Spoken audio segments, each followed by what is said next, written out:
Good afternoon, everybody. This is Steve Fletcher with a trumpet for my people. Today's January 10th, 2023. And I have a couple pieces of information I want to share with you guys and add to the video I did yesterday, as a lot of people are talking about this, and this is a very important event, and a lot of people are watching the comet that is coming to perihelion on January 12th. What I was sharing with you yesterday is that this comet is came through the constellation Corona Borealis, the crown, okay, Corona Borealis. Now, what I shared with you is that it was in the crown from December 18th through December 26th, December 27th. Okay, it came through the crown, it went out of the crown, and then came back into the crown, and it was in the crown during this time of Hanukkah. So what I wanted to do here, I wanted to show you a couple screenshots of December 18th, the comet clearly in Corona Borealis on December 18th on the left. And then on the right-hand side, it's December 27th, and the comet is still in Corona Borealis. And up above, I have the calendar of Hanukkah to show you that from December 18th, December 19th, going through December 26th and December 27th, we have this time frame of Hanukkah, and this comet was in the constellation of Corona Borealis during the whole time of Hanukkah. Now, the second piece of information goes with this and is increasingly important as we're looking at the crowning event that is happening with this comet.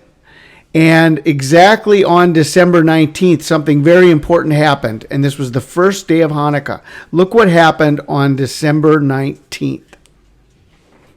As we were reading yesterday, the history of this comet that had appeared last March, they discovered it last March, and as it had grown in intensity and had gotten closer to the Earth and closer to the Sun, closer to the inner solar system, the report shows that the first pictures of the green tail, the green coma of this comet, the first picture of the green coma was on December 19th.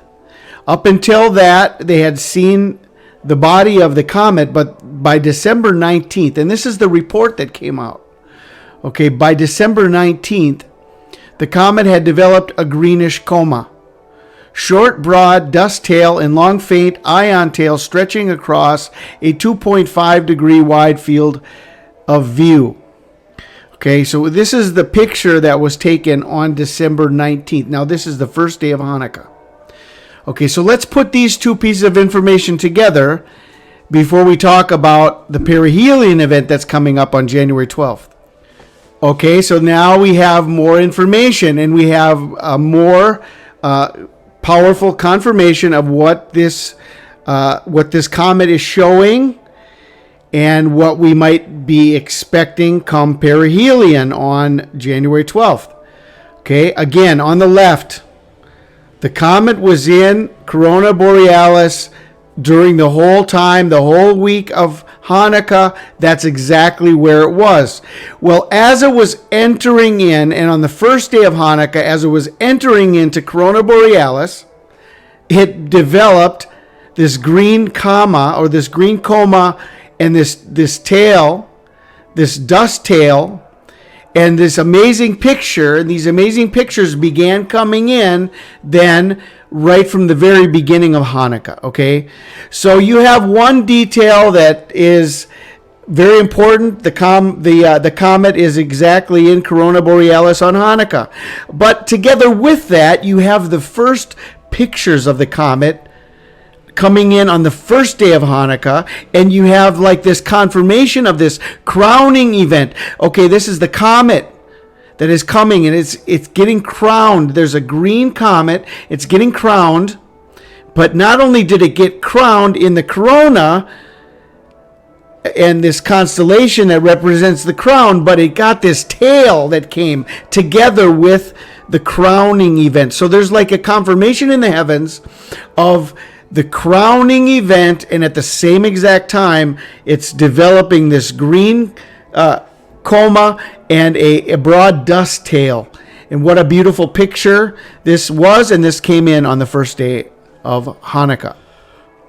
Now, before we began talking about this comet, we were talking to you about January 11th and January 13th, together with the Kaduri prophecy, and how that not only the Kaduri prophecy was mentioning the new government of Israel that just happened on December 29th, but that somehow the return of the Messiah, or the coming of Jesus Christ, Yeshua, who Rabbi Kaduri revealed to the world and to Israel, that their Messiah was Yeshua, that together with the coming of the Messiah would be somehow a sign, would be the death of Ariel Sharon.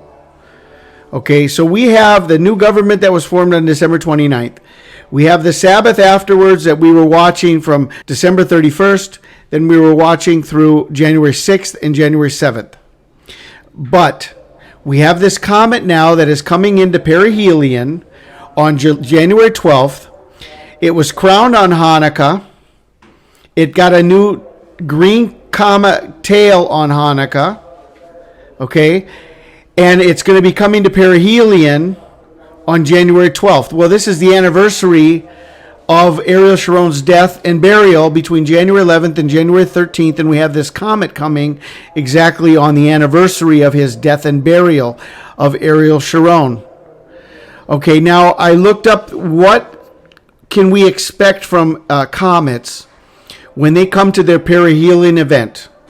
Okay, near perihelion, comets reach their highest level of brightness, releasing large amounts of gas and dust. Possible outbursts and other unpredictable events might also take place around perihelion. Okay, this is the life of the comet. This is the climactic moment in the life of a comet. Many comets, when they come to the sun, they can evaporate and they might even disappear. Remember Comet Ison, how beautiful that was? And it came up to the day of its perihelion, and then it all of a sudden disappeared. And no one knew anything else about Comet Ison. It just vanished into thin air. Okay, Comet Ison vanished into thin air. Well, when we were watching Comet Ison, we were talking that it could be the sign of the Son of Man, and when it came to its perihelion event, then Comet Ison disappeared.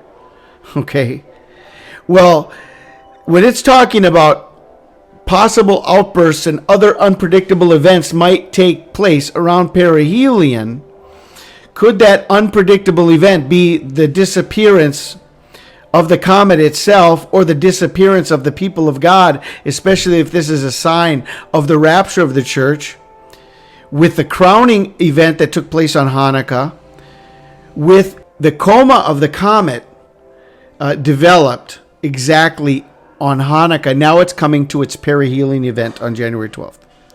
Okay, so I just wanted to bring all of this information to you and let you know I think that January 12th is a very important day, that we have very important signs that have already come with this comet that could be leading to the rapture of the church. It could be leading to the crowning of the Antichrist, the corona borealis, which is the crown on the serpent right in the heavens. We talked about this yesterday, that the crown is above the head of the serpent.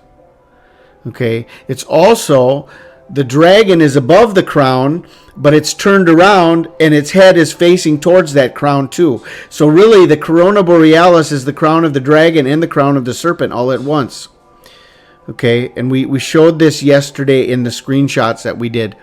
Okay, so this is what I wanted to share with you, just a little bit more information to put all of this into a little clearer perspective, what we may be expecting or hoping for on January 12th. I pray you guys are blessed. This is Steve Fletcher with a trumpet for my people, the sign of his coming revealed.